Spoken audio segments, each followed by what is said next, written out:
friends, welcome back to Libby's Lit. It has been a long time since I have posted a video. I have been so busy.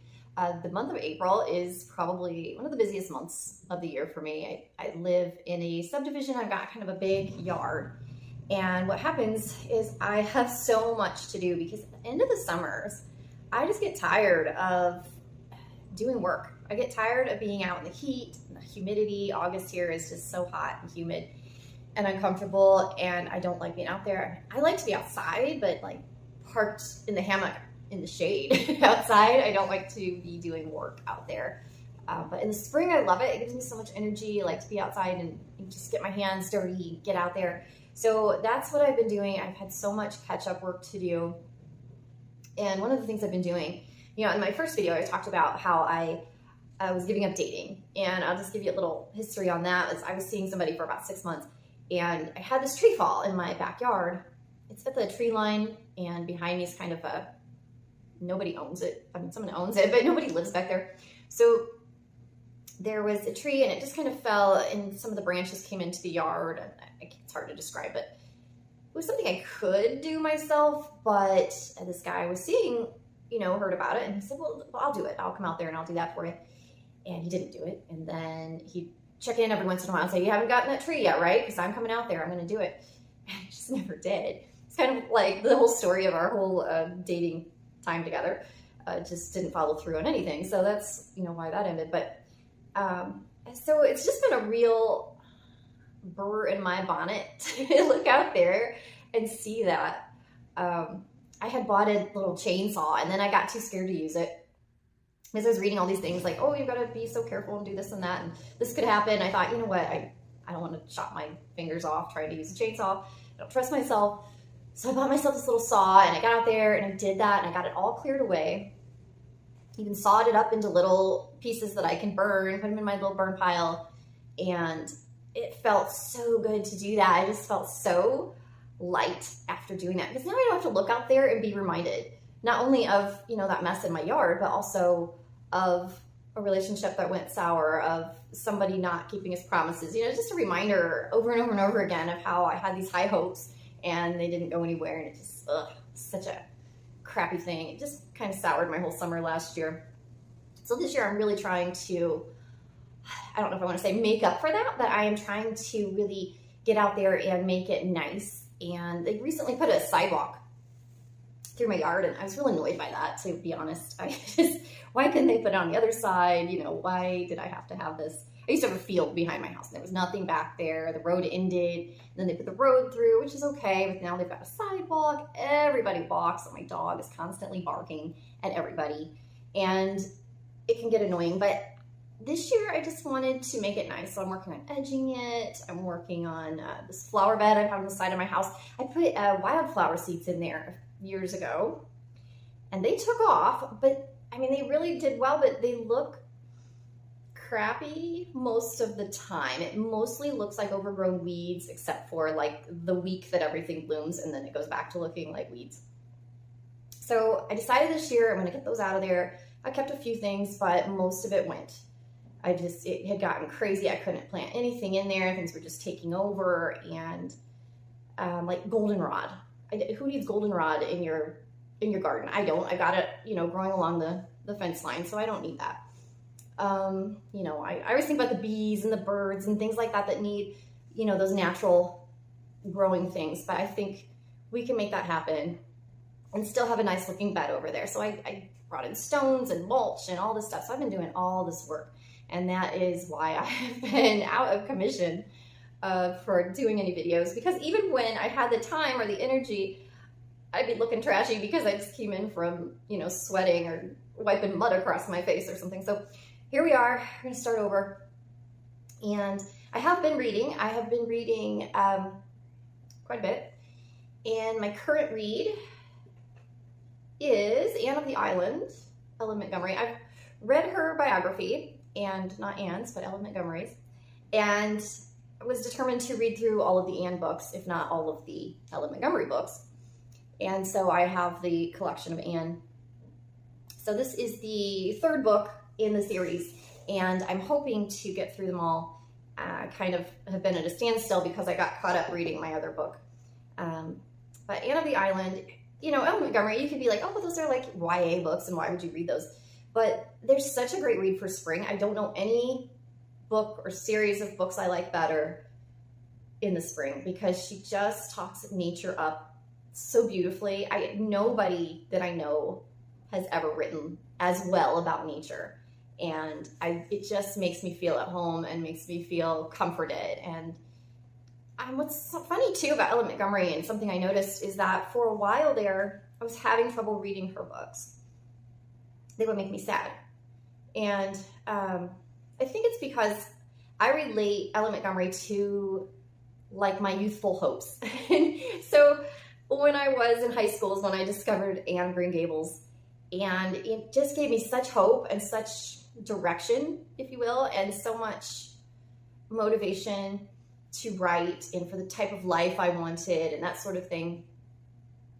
And we won't get into a big thing about my life, but let's just say it has not gone Anne of Green Gables style at all, unless you want to look at her mishaps. And in that case, I guess I can relate. But for a while, it was just kind of sad for me to revisit those kind of idyllic scenes, and it brought up some issues for me, some sadness of things that went wrong. I was married for 13 years, and that was pretty disastrous. And so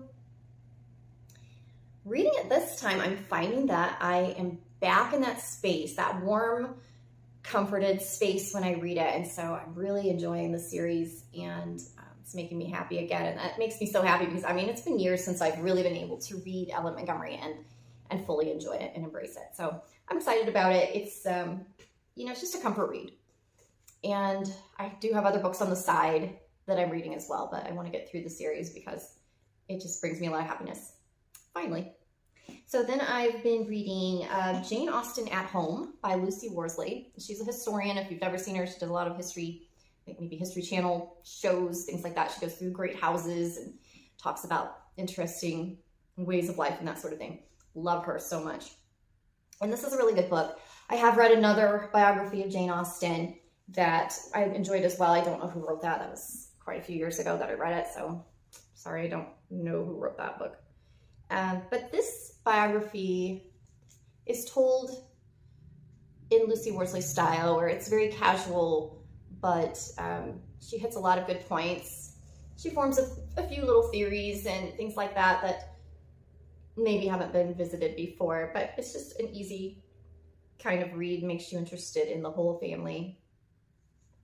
Now, I love Jane Austen. I am an Austenite, big time. I have read, wow, okay. Okay, so I have a confession to make, and that is that I love Jane Austen maybe more than any other writer, or okay, maybe not more than any other writer, but I haven't read all of her books, and she only has 5 books, and I haven't read them all, and I feel guilty about that. I have watched every film. I love the films. I've seen so many versions, watched them over and over and over again, and they're kind of like comfort movies for me when I'm feeling down, or just, you know, if I want something on in the background. Right now I'm listening to Persuasion on audiobook, so I'll listen to that in the car while I'm cooking or something like that. But I haven't read Emma, which is one of my favorite movies, and I love Gwyneth Paltrow. I could probably quote that whole movie to you. I've watched it so many times. And also, and Toni Collette's in that, and I love Toni Collette, who doesn't? Also, the newer one with Anna Taylor-Joy, is that her name? Is that the order of her names? I think so. And she's wonderful in it too. I didn't like that one at first. It had to grow on me, but I really have come to embrace that movie as well, except where her nose bleeds at the end. I hate that. I wish they didn't do that. But other than that, I love that movie. So Emma's one of my favorite stories. I need to read the book. And Sense and Sensibility, I've also watched so many times. The Kate Winslet and Emma Thompson version. I love that movie. Hugh Grant. Love it, love it, love it, and haven't finished the book. I've only gotten about a third of the way through. So that's my confession on Jane Austen. I don't know why. I love Jane Austen's writing. I enjoy reading it. I was enjoying reading Sense and Sensibility, but I started it last summer, and like I say, last summer was not my best. I was emotionally not in a good place, and I was trying to distract myself, and it just wasn't working. It wasn't the right time for it. So I'm going to read it really soon. But Jane Austen, this is a great story. If you just want to know more about her, if you are interested, I love to read books about authors. It's one of my favorite types of biographies to read. Yeah, definitely pick it up if that interests you. So other things in my list of reading or upcoming reading, I have a book called Miss Austen by Jill Hornby. And I just read another one that was about the governess at Godmersham, which is Jane Austen's brother's place. So if you don't know the story, her brother was actually given to this other family to raise so that he could inherit their estate, which was immense. And, you know, Jane Austen's family was at the end of their money. You know, the father was, I want to say, I can never keep it straight. He wasn't a curate. He was above that. Pastor is what comes to mind, but this is not the word. But he didn't have a lot to give them. And they were gentlemen, gentlewomen, but they really didn't have anything. So the women, after the father died, really had nothing. And so they knew this was going to happen. They knew they had nothing to give their kids when they passed away. So they let Edward go live with this family and become Edward Knight and inherit. And so the book is about their governess, who is a real person. Kind of a lot of fiction thrown in there, I think, but it does go from the letters. She became friends with Jane. So Anne Sharp was the governess. She was Fanny Knight's governess, and she and Jane became friends. So it's just kind of neat to watch or to read the book. And now I've got Miss Austen, which is about Cassandra, who's Jane's sister. And they were really tight sisters who both had kind of lost at love. Cassandra was engaged and her fiance died. So she never married either. So they were very close throughout their lives. And so I'm interested to read that. I just haven't had the time yet. And that's what I've been up to. So I'll just keep this pretty brief today. I just wanted to check in because I haven't been around in so long and I miss posting. And I just wanted to get a chance to say hello again and let you know what I've been up to. So let me know what you've been up to. What kinds of things do you do in early summer, late spring to get your house or your life in order? Because I feel like it's just a time to kind of be like, okay, I better get my act together and get things done. So I guess I've been productive, but not been able to do everything. It's hard to do it all. I hope that you will have a fantastic, let's see, it's Friday, so I hope you have a fantastic weekend next week as well. Enjoy the weather if it's good, even enjoy the rain, find some time to read if it's raining. Or if you're like me, go read in the hammock. I love you. Have a great day. Bye.